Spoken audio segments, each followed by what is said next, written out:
we are going to talk about Babani Bhattacharya. Babani Bhattacharya, as you can see, he was born in 1906 and died in 1988, and an Indian writer of Bengali origin. Bhavani Bhattacharya जो हैं बहुत सारे exams के syllabus में important हैं।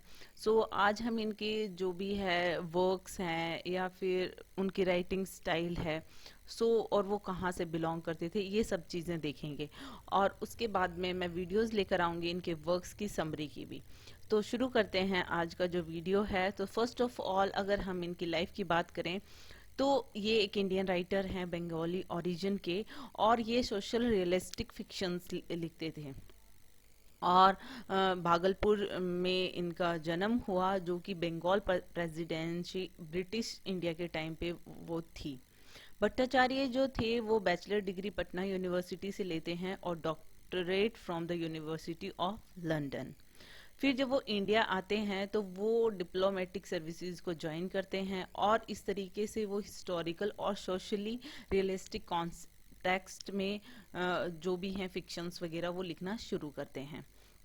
जो इनकी fictional writing है वो पहले बंगाली में थी, और फिर इन्होंने इनके जो दो जो प्रोमिनेंट लिटरेरी फिगर्स थे उनके कहने पे इन्होंने इंग्लिश में लिखना शुरू किया था।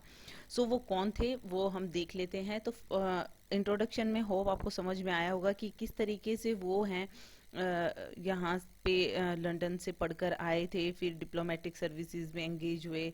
फिर जैसे ही वो आते हैं अपने देश में वापस आते हैं, लिटरेरी स्टडीज के टीचर बन जाते हैं और हवाई में भी वो काफ़ी टाइम तक पढ़ाते हैं।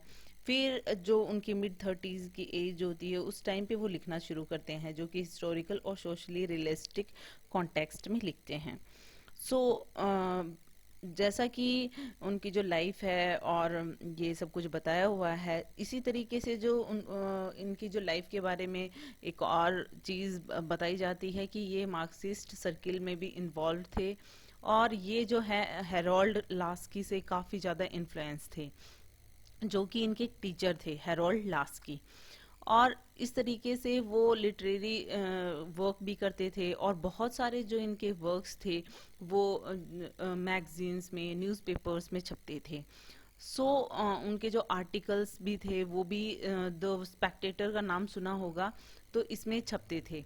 और इस तरीके से जो द स्पेक्टेटर जो थे उनको उनके जो एडिटर थे फ्रांसिस येट्स ब्राउन, उनसे उनकी फ्रेंडशिप हो गई थी, क्योंकि उनके जो वर्क्स होते थे वो वहाँ पे से पब्लिश होते थे द स्पेक्टेटर से।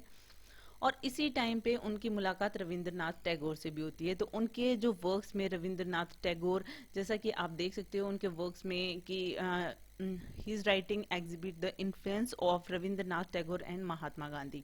तो जो वो रविंद्रनाथ टैगोर जी से मिलते हैं, वो टैगोर जी की जो पोम है द गोल्डन बोट, वो इंग्लिश में ट्रांसलेट करते हैं, और उसके जो कि 1930 में वो ट्रांसलेट करते हैं। और इसी तरीके से जो कि वो एडिटर द स्पेक्टेटर के जो एडिटर थे Yeats Brown, Francis Yeats Brown, इनके कहने पे और टैगोर जी के कहने पे, इन्हीं दोनों के कहने पे भट्टाचार्य जो थे वो अपने फिक्शन जो है वो इंग्लिश में लिखना शुरू करते हैं रादर देन बंगाली। होप आपको इतना समझ में आया होगा। इस तरीके से जो भट्टाचार्य जी इस तरीके से वहाँ पे अपनी एजुकेशन और कंप्लीट करने के बाद में किस तरीके से उन्होंने अपने वर्क्स को स्टार्ट किया था।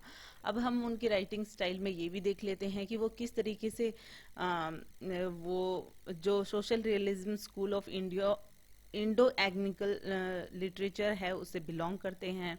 उनका जो इन्फ्लुएंस है वो रविंद्रनाथ टैगोर और महात्मा गांधी जी से होता है, उनको बहुत ज़्यादा इन्फ्लुएंस होते हैं इन दोनों से वो।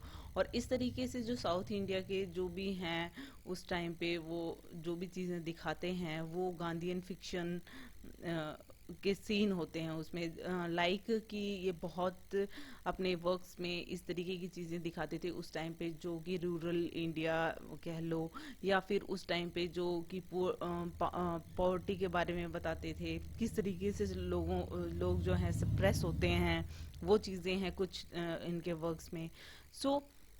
इनका जो पहला नोवेल होता है so many hungers which was published in 1947, और एज यू कैन सी जो ईयर है वो अराउंड इंडिपेंडेंस की है, तो ये फ्यू मंथ्स आफ्टर इंडिपेंडेंस ये पब्लिश होता है। और इसमें जो वर्क में है, जैसा कि मैंने बताया कि वही चीज़ों को बताया गया है कि उस टाइम पे किस चीज़ से सफरिंग होती थी। तो यहाँ पे बंगाल फेमाइन के बारे में बताया गया है। इन 1942-43 में जो होता है उस कॉन्टेस्ट में उन्होंने बात की है। इन्होंने क्विट इंडिया मूवमेंट जो उस टाइम पे चल रहा था, इस तरीके की चीज़ें और इस तरीके के कैरेक्टर्स जो थे वो उन्होंने अपने वर्क्स में दिखाए हैं। सो यहाँ पे बहुत सारे जो इनके वर्क्स हैं, लाइक उनमें एक में वर्क में है जो कि काजोली है, एक विलेज गर्ल है, या फिर कहीं पे किस तरीके से वो फिर गांधीयन बन जाती है, गांधीयन रूप में, वो न्यू वुमेन के रूप में वो सामने आती है। तो वो सब कैसे होता है वो हम इनके वर्क्स की समरी में डिस्कस करेंगे। और अगर हम एट द एंड अगर बात करें इनके जो वर्क हैं, सो वो जो हैं so many hungers, he who rides A tiger, music for Mohini, a goddess named gold, shadow from Ladakh, a dream इन हवाई।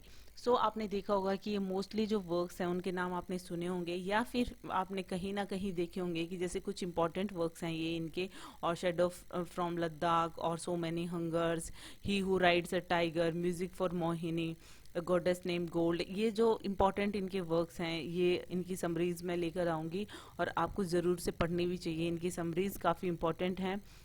अगर अवार्ड की बात करें तो वो शेडो फ्रॉम लद्दाख के लिए इनको साहित्य अकेडमी अवार्ड मिला है इन 1967। सो यही नहीं, इनके बहुत सारे अदर वर्क्स भी हैं, जैसे कि हम बात करें सम मेमोरेबल यस्टरडेज, या फिर इंडियन कैवलकेड, और जैसा कि मैंने बताया द गोल्डन बोट का भी इन्होंने ट्रांसलेशन किया था, तो द गोल्डन बोट है, टूवर्ड्स यूनिवर्सल मैन है, और steel hawk and other stories हैं, गांधी द राइटर है। सो इन इस तरीके की चीजें जो सोशो पॉलिटिकल करेंट्स इन बंगाल हैं, इनके अदर वर्क्स भी हैं जो आपको याद रखने चाहिए, लेकिन ये इनकी इम्पोर्टेंट वर्क्स है, so you should keep it in mind. और आप ये ज़रूर ध्यान में रखेंगे सारे वर्क्स जो भी इम्पोर्टेंट हैं। So hope you like this video, और आगे हम इनकी समरीज की बात करेंगे, इनके वर्क्स की समरीज जो इम्पोर्टेंट वर्क्स हैं इनके, उनकी समरी लेकर आऊंगी। Hope you like it. If you like it please hit the thumbs up button, please subscribe the channel, put your views and suggestion in comment section. So thank you.